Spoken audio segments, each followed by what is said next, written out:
You ask Tiger to solve. This deals with linear equations with one unknown.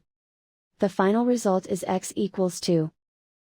Let's solve it step by step. Group all x terms on the left side of the equation. Add x to both sides. Group like terms.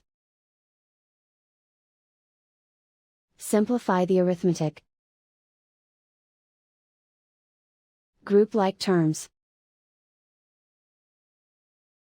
Simplify the arithmetic. Group all constants on the right side of the equation. Subtract 15 from both sides. Simplify the arithmetic.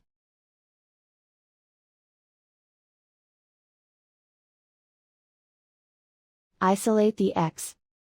Divide both sides by -3. Cancel out the negatives. Simplify the fraction. Cancel out the negatives.